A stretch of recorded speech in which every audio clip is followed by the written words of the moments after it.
Thank you for tuning in to this brief clip from the agenda. To access the full article, visit the agenda on Substack at ari4ohio.substack.com. In my early 20s, my political views were worlds apart from what they are today. One of the issues I cared about deeply was abortion. I described myself as pro-life, believing I held a moral high ground.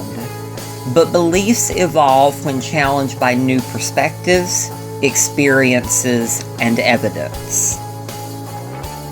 To understand my shift, I had to untangle the factions within the so-called pro-life movement, which has two dominant strains: the more moderate pro-life movement that allows exceptions, and the abortion abolitionist movement that rejects any exceptions.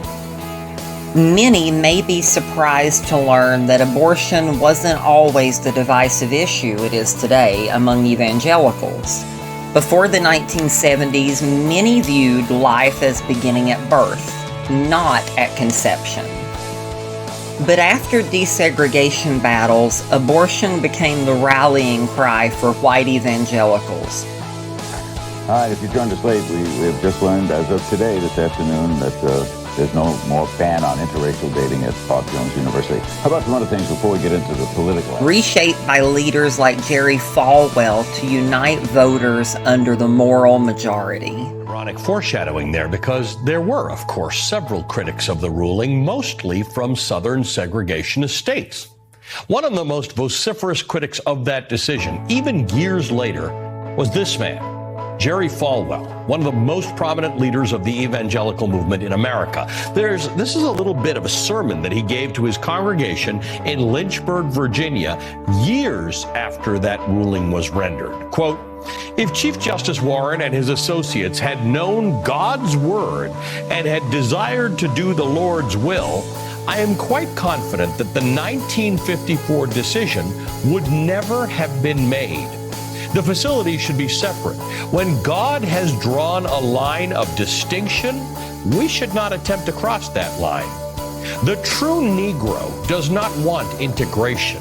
He realizes his potential is far better among his own race," end quote. Falwell went on to assert that integration, quote, "will destroy our race eventually." Back in my 20s, I asked the question, when does life begin? But now I realize that my pro-choice stance isn't about the fetus, but about the unequivocal personhood of the pregnant individual. My perspective centers on bodily autonomy. Who has the right to use another person's body? The answer is clear. Only a person who's been given consent. Some claim that consent to sex is consent to pregnancy, but that's a flawed logic. Like how consent to drive a car isn't consent to an accident.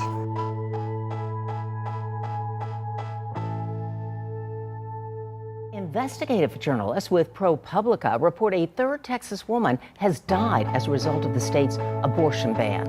In 2023, abortion bans are not abstract debates. They're life and death. Pregnancy carries health risk, and bans exacerbate these dangers. Denying access to abortion costs actual people's lives. My journey from pro-life to pro-choice wasn't easy, but it was necessary. Today, I advocate for policies that prioritize evidence, respect bodily autonomy, and center on the rights of pregnant individuals. Because at the end of the day, this isn't just about philosophy or politics.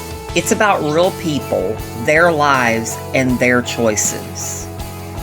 You can read my full article, From Pro-Life to Pro-Choice, A Journey Through Values, History, and Bodily Autonomy, for free by visiting my Substack, The Agenda, at ari4ohio.substack.com. Thank you.